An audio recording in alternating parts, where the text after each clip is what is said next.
Assalamualaikum warahmatullahi wabarakatuh. Perkenalkan, nama saya Tegar Saputra dengan NPM 20210203666 dari kelas HTNE Fakultas Syariah Program Studi Hukum Tata Negara. Saya akan menjelaskan materi pertemuan keempat dengan judul Sifat dan Karakteristik Hukum Islam. Dosen pengampu Bapak Hervin Yogi Pradikta MHI. Langsung saja. Yang pertama, itu sempurna. Sempurna artinya utuh, lengkap segalanya. Kesempurnaan hukum Islam, syariat, dapat dilihat dengan diturunkannya syariat Islam dalam bentuk yang umum dan mengglobal permasalahannya.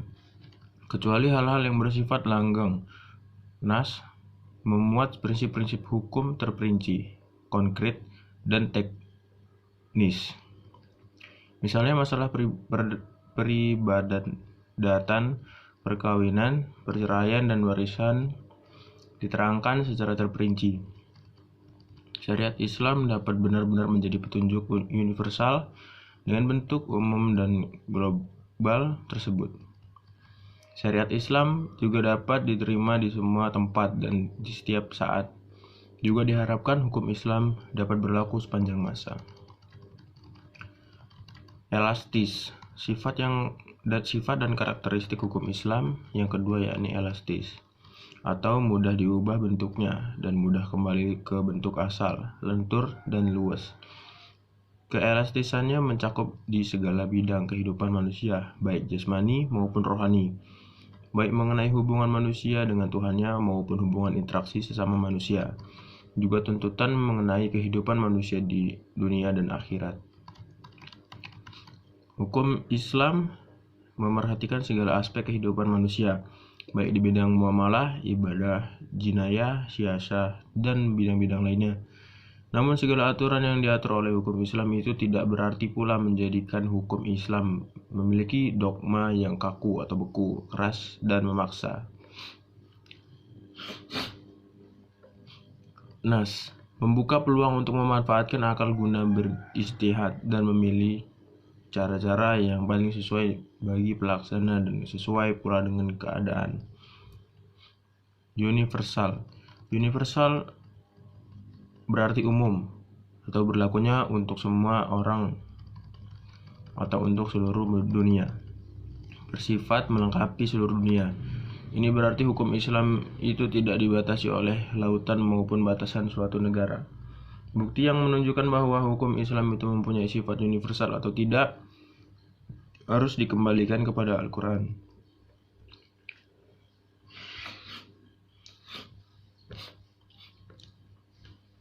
Universal hukum Islam ini dinyatakan oleh Al-Quran sendiri yang berbunyi, "Dan tidaklah kami Allah mengutus kamu Muhammad melainkan untuk menjadi rahmat bagi semesta alam." Quran Surat Al-Anbiya ayat 107. Dan kami Allah tidak mengutus kamu Muhammad melainkan kepada umat manusia seluruhnya sebagai pembawa berita gembira dan sebagai pemberi peringatan. Tetapi kebanyakan manusia tidak mengetahuinya. Quran Surat Al-Saba ayat 28. Dua ayat Al-Quran di atas menyatakan bahwa syariat yang dibawa oleh Nabi Muhammad bukanlah dikhususkan untuk orang Arab saja, namun berlaku bagi seluruh umat manusia yang ada di seluruh dunia. Dinamis dalam KBBI dijelaskan makna dari kata dinamis adalah penuh semangat dan tenaga sehingga cepat bergerak dan mudah menyesuaikan diri dalam keadaan dan sebagainya. Kedinamisan hukum Islam terletak pada dasar-dasar menjadi dasar dan tiang pokok bagi hukum. Dasar-dasar dan pokok-pokok itulah yang menjadi sumber kekuatan, kelemahan, kemudahan, dan kesukaran dalam menetapkan hukum Islam.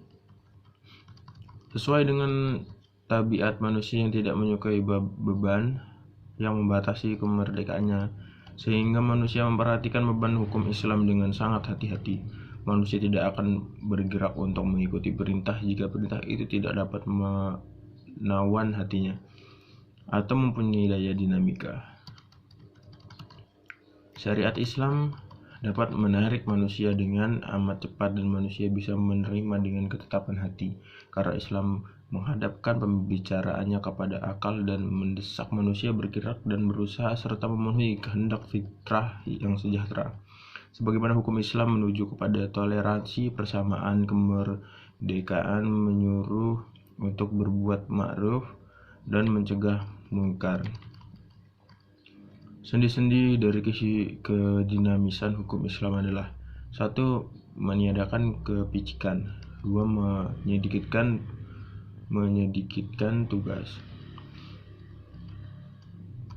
3. Mensyariatkan hukum dengan cara berangsur-angsur. 4. Memerhatikan kemaslahatan manusia. 5. Mewujudkan keadilan yang merata. Sistematis. Syariat Islam bersifat sistematis, artinya ia mencerminkan sejumlah doktrinnya bertalin dan berhubungan di antara suatu dengan yang lainnya secara logis. Beberapa lembaga saling berhubungan dengan lainnya. Perintah sholat di dalam Al-Quran selalu diiringi dengan perintah menunaikan zakat.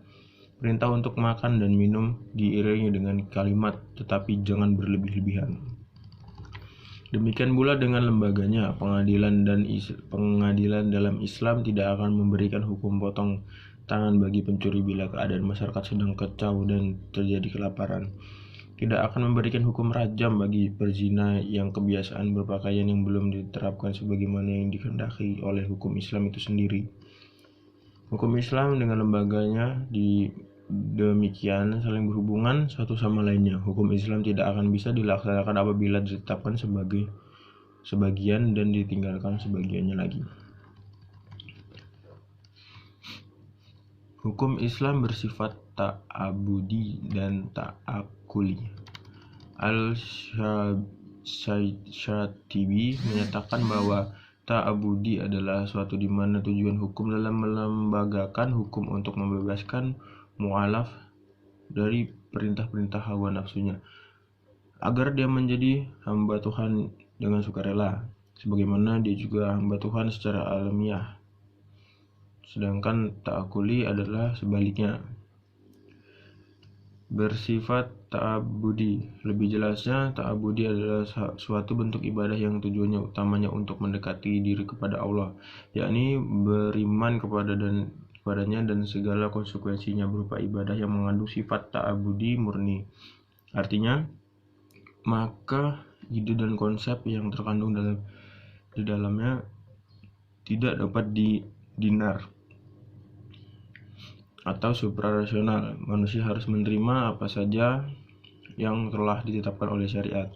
Contohnya, sewaktu Umar melaksanakan haji bersama Rasulullah, mencium batu Hajar Aswad. Melihat hal itu, berucaplah Umar radhiyallahu anhu, "Kamu hanyalah sebuah batu. Jika aku tidak melihat Rasul menciummu, niscaya tidak akan aku lakukan hal itu." Bersifat ta'akuli. Kedua, yakni ta'akuli berbentuk dalam bidang muamalah. Ta'akuli ini bersifat duniawi yang maknanya dapat dipahami oleh nalar atau rasional, maka manusia dapat melakukannya dengan bantuan nalar dan pemikiran manusia. Dilihat dari manusia bersifat ta'akuli dan dirasionalkan dengan melihat ada maslahat atau mudarat terkandung di dalamnya. Sesuatu dilarang karena ada kemudaratannya di dalamnya, dan diperintahkan karena ada masalah di dalamnya. Sekian pembacaan materi pertemuan keempat dari saya. Apabila ada salah kata, saya mohon maaf. Pada Allah saya mohon ampun. Wabillahi taufiq wal hidayah. Wassalamualaikum warahmatullahi wabarakatuh.